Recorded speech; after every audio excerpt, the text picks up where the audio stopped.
नमस्कार दोस्तों। तो आज मैं आपको सुनाने चल रही हूँ मुंशी प्रेमचंद जी के द्वारा लिखी गई कहानी चकमा। सेठ चंदूमल जब अपनी दुकान और गोदाम में भरे हुए माल को देखते तो मुंह से ठंडी सांस निकल जाती। यह माल कैसे बिकेगा? बैंक का सूद बढ़ रहा है, दुकान का किराया चढ़ रहा है, कर्मचारियों का वेतन बाकी बढ़ता जाता है। ये सभी रकमें काश से देनी पड़ेंगी। अगर कुछ दिन यही हाल रहा तो दिवाले के सिवा और किसी तरह जान ना बचेगी। तिस पर भी धरने वाले नित्य सिर पर शैतान की तरह सवार रहते हैं। सेठ चंदूमल की दुकान चांदनी चौक दिल्ली में थी। मुफस्सिल में भी कई दुकानें थीं। जब शहर कांग्रेस कमेटी ने उनसे विलायती कपड़े की खरीद और बिक्री के विषय में प्रतीक्षा करानी चाहिए तो उन्होंने कुछ ध्यान ना दिया। बाजार के कई आढ़तियों ने उनकी ओर देखा देखी प्रतिज्ञा पत्र पर हस्ताक्षर करने से इनकार कर दिया। चंदूमल को जो नेतृत्व कभी ना नसीब हुआ था, वह इस अवसर पर बिना हाथ पैर हिलाए ही मिल गया। वे सरकार के खैर ख्वाह थे। साहब बहादुरों को समय समय पर डालियां नजर देते थे। पुलिस से भी घनिष्ठता थी। म्यूनिसिपैलिटी के सदस्य भी थे। कांग्रेस के व्यापारिक कार्यक्रम का विरोध करके अमन सभा के कोषाध्यक्ष बन बैठे। यह इसी खैर ख्वाही की बरकत थी। युवराज का स्वागत करने के लिए अधिकारियों ने उनसे 25,000 के कपड़े खरीदे। ऐसा सामर्थ्य पुरुष कांग्रेस से क्यों डरे? कांग्रेस है किस खेत की मूली? पुलिस वालों ने भी बढ़ावा दिया। मुआहिदे पर हरगिज दस्तखत ना कीजिएगा। देखिए ये क्या करते हैं।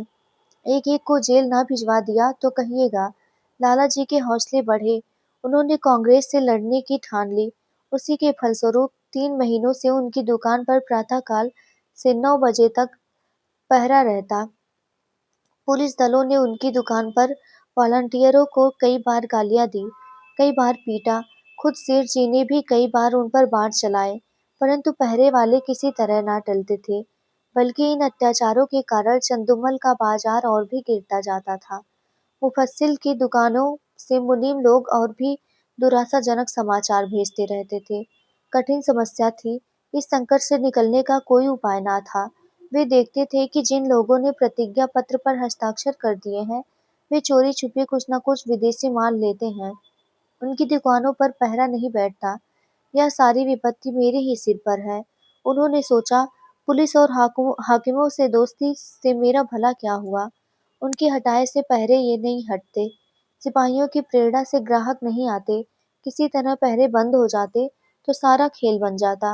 इतने में मुनीम जी ने कहा, लाला जी यह देखिए कई व्यापारी हमारी तरफ आ रहे थे। पहरे वालों ने उनको ना जाने क्या मंत्र पढ़ा दिया, सब चले जा रहे हैं। चंदुमल अगर इन पापियों को कोई गोली मार देता तो मैं बहुत खुश होता। यह सब मेरा सर्वनाश करके दम लेंगे। मुनीम, कुछ ऐठी तो होगी। यदि आप प्रतिज्ञा पर हस्ताक्षर कर देते तो यह पहरा उठ जाता। तब हम भी यह सब माल किसी न किसी तरह खपा देते। चंदूमल, मन में तो मेरे भी यह बात आती है, पर सोचो अपमान कितना होगा। इतनी हेकड़ी दिखाने के बाद फिर झुका नहीं जाता। फिर हाकिमों की निगाहों में गिर जाऊंगा और लोग भी ताने देंगे कि चले थे बच्चा कांग्रेस से लड़ने। ऐसी मुंह की खाई के होश ठिकाने आ गए। जिन लोगों को पीटा और पिटवाया, जिनको गालियां दी, जिनकी हंसी उड़ाई, अब उनकी शरण कौन मुँह लेकर जाऊंगा। मगर एक उपाय सोच रहा है। अगर चकमा चल गया तो पवारा है। बात तो तब है जब सांप को मारूं मगर लाठी बचा कर, पहरा उठा दूं पर बिना किसी की खुशामद किए। 9 बज गए। सेठ चंदूमल गंगा स्नान करके लौट आए थे और मसनद पर बैठकर चिट्ठियां पढ़ रहे थे। अन्य दुकानों के मुनीमों ने अपनी विपत्ति कथा सुनाई थी। एक एक पत्र को पढ़कर सेठ जी का क्रोध बढ़ता जाता था।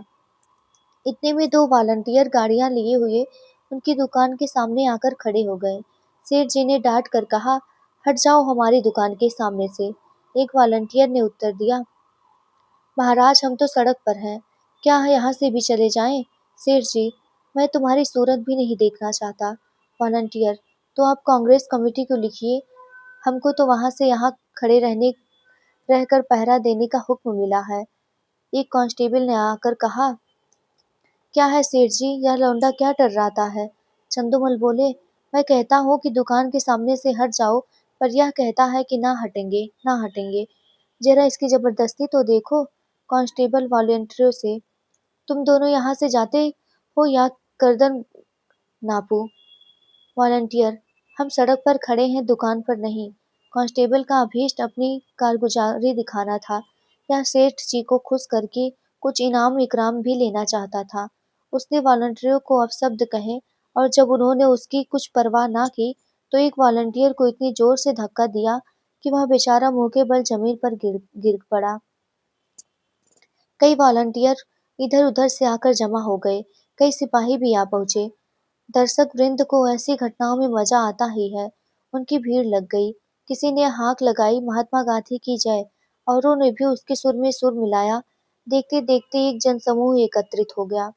एक दर्शक ने कहा, क्या है लाला चंदूमल, अपनी दुकान के सामने इन गरीबों की दुर्गति करा रहे हो? और तुम्हें जरा भी लज्जा नहीं आती? कुछ भगवान का भी डर है या नहीं? सेठ जी ने कहा, मुझसे कसम ले लो जो मैंने किसी सिपाही से कुछ कहा हो। ये लोग अनायास बेचारों के पीछे पड़ गए, मुझे सेठ में बदनाम करते हैं। एक सिपाही, लाला जी आप ही ने तो कहा था कि ये दोनों वॉलंटियर मेरे ग्राहकों को छेड़ रहे हैं, अब आप निकल जाते हैं। चंदोमल, बिल्कुल झूठ, सरासर झूठ, सोलहो आना झूठ। तुम लोग अपनी कारगुजारी की धुन में उनसे उलझ पड़े। यह बेचारे तो दुकान से बहुत दूर खड़े थे, ना किसी से बोलते थे ना चालते थे। तुमने जबरदस्ती ही इनकी गर्दनें देनी शुरू की। मुझे अपना सौदा बेचना है, किसी से लड़ना नहीं है। दूसरा सिपाही, लाला जी हो बड़े होशियार, मुझसे आग लगवा कर आप अलग हो गए। तुम ना कहते तो हमें क्या पड़ी थी कि इन लोगों को धक्के देते। दरोगा जी ने भी हमको ताकीद कर दी थी कि सेठ चंदूमल की दुकान का विशेष ध्यान रखना, वहाँ कोई वॉलेंटियर ना दिखे। तब हम लोग आए थे। तुम फरियाद ना करते तो दरोगा जी हमारी तैनाती ही क्यों करते? चंदूमल, दरोगा जी को अपनी कारगुजारी दिखानी होगी। मैं उनके पास क्यों फरियाद करने जाता? सभी लोग कांग्रेस के दुश्मन हो जा रहे हैं। थाने वाले तो उनके नाम से ही जलते हैं। क्या मैं शिकायत करता तभी तुम्हारी तैनाती करते? इतने में किसी ने थाने में इत्तिला दी कि चंदूमल की दुकान पर कांस्टेबलों और वॉलेंटियरों में मारपीट हो गई। कांग्रेस के दफ्तर में भी खबर पहुंच गई। जरा देर में मैं सशस्त्र पुलिस के थाने और इंस्पेक्टर साहब आ पहुंचे। उधर कांग्रेस के कर्मचारी भी दल बल सहित दौड़े। समूह और बढ़ा, बार बार जयकार की ध्वनि उठने लगी। कांग्रेस और पुलिस के नेताओं में वाद विवाद होने लगा। परिणाम यह हुआ कि पुलिस वालों ने दोनों को हिरासत में लिया और थाने की ओर ले चले। पुलिस अधिकारियों को जाने के बाद सेठ जी ने कांग्रेस के प्रधान से कहा, आज मुझे मालूम हुआ कि ये लोग वॉलेंटियरों पर इतना घोर अत्याचार करते हैं। प्रधान, तब तो 2 वॉलंटियरों का फंसना व्यर्थ नहीं हुआ। इस विषय में अब तो आपको कोई शंका नहीं है। हम कितने लड़ाकू, कितने द्रोही, कितने शांति भंगकारी हैं, यह तो आपको खूब मालूम हो गया होगा। चंदूमल, जी हाँ, मालूम हो गया। प्रधान, आपकी शहादत तो अवश्य ही होगी।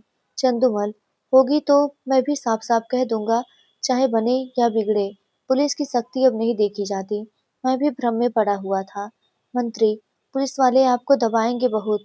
चंदूमल, एक नहीं 100 दबाव पड़े, मैं झूठ कभी नहीं बोलूंगा। सरकार उस दरबार में साथ ना जाएगी। मंत्री, अब तो हमारी लाज आपके हाथ है। चंदूमल, मुझे आप देश का द्रोही ना पाएंगे। यहाँ से प्रधान और मंत्री तथा अन्य पदाधिकारी चले तो मंत्री जी ने कहा, आदमी सच्चा जान पड़ता है। प्रधान संदिग्ध भाव से, कल तक आप ही सिद्ध हो जाएगा। शाम को इंस्पेक्टर पुलिस ने लाला चंदूमल को थाने में बुलाया और कहा, आपको शहादत देनी होगी। हम आपकी तरफ से बेफिक्र हैं। चंदूमल बोले, हाजिर हूँ। इंस्पेक्टर, वॉलंटियरों ने कांस्टेबलों को गालियां दी। चंदूमल, मैंने नहीं सुनी। इंस्पेक्टर, सुनी या नहीं सुनी यह बहस नहीं है। आपको यह कहना होगा, वह सब खरीदारों को धक्के देकर हटा रहे थे, हाथापाई करते थे, मारने की धमकी देते थे। ये सभी बातें कहनी होंगी। दरोगा जी, वह बयान लाइए जो मैंने सेठ जी के लिए लिखवाया है। चंदूमल, मुझसे भरी अदालत में झूठ ना बोला जाएगा। अपने हजारों जानने वाले अदालत में होंगे, किस किस से मुंह छिपाऊंगा, कहीं निकलने को जगह भी चाहिए। इंस्पेक्टर, यह सब बातें निज के मामलों के लिए है। पॉलिटिकल मामलों के लिए झूठ, सच, शर्म, हया किसी का भी ख्याल नहीं किया जाता। चंदूमल, मुख में कालिख लग जाएगी। इंस्पेक्टर, सरकार की निगाह में इज्जत चौगुनी हो जाएगी। चंदू सोचकर, जी नहीं, गवाही ना दे सकूंगा, कोई और गवाह बना लीजिए। इंस्पेक्टर, याद रखिए, यह इज्जत खाक में मिल जाएगी। चंदू, मिल जाए, मजबूरी है। इंस्पेक्टर, अमन सभा के कोषाध्यक्ष का पद छिन जाएगा। चंदू, उससे कौन रोटियां चलती हैं। इंस्पेक्टर, बंदूक का लाइसेंस छिन जाएगा। चंदू, छिन जाए मेरी भला से। इंस्पेक्टर, इनकम टैक्स की जांच फिर से होगी। चंदू, जरूर कराइए, यह तो मेरे मन की बात हुई। इंस्पेक्टर, बैठने को कुर्सी भी ना मिलेगी। चंदू, कुर्सी लेकर चाटू दिवाला तो निकाला जा रहा है। इंस्पेक्टर, अच्छी बात है, तशरीफ ले जाइए, कभी तो आप पंजे में आएंगे। दूसरे दिन इसी समय कांग्रेस के दफ्तर में कल के लिए कार्यक्रम निश्चित किया जा रहा था। प्रधान ने कहा, सेठ चंदूमल की दुकान पर धरना देने के लिए 2 स्वयंसेवक भेजिए। मंत्री, मेरे विचार में वहां अब धरना देने की कोई जरूरत नहीं। प्रधान, क्यों, उन्होंने अपनी प्रतिज्ञा पत्र पर हस्ताक्षर तो नहीं किए। मंत्री, हस्ताक्षर नहीं किए पर हमारे मित्र अवश्य हो गए। पुलिस की तरफ से गवाही ना देना यही सिद्ध करता है अधिकारियों का कितना दबाव पड़ा होगा, इसका अनुमान किया जा सकता है। यह नैतिक साहस में परिवर्तन हुए बिना नहीं आ सकता। प्रधान, हाँ, कुछ परिवर्तन तो अवश्य हुआ है। मंत्री, कुछ नहीं महाशय, पूरी क्रांति कहना चाहिए। आप जानते हैं ऐसे मामलों में अधिकारियों की अवहेलना करने का क्या अर्थ है। यह राज्य विद्रोह की घोषणा के समान है। त्याग में संन्यास से इनका महत्व कम नहीं। आज जिले के सारे हाकिम उनके खून के प्यासे हो रहे हैं। आश्चर्य नहीं कि गवर्नर महोदय को भी इसकी सूचना दी गई हो। प्रधान, और कुछ नहीं हो तो उन्हें नियम का पालन करने के लिए ही प्रतिज्ञा पत्र हस्ताक्षर कर देना चाहिए था। किसी तरह उन्हें यहाँ बुलाइए, अपनी बात तो रह जाए। मंत्री, वह बड़ा आत्माभिमानी है, कभी ना आएगा।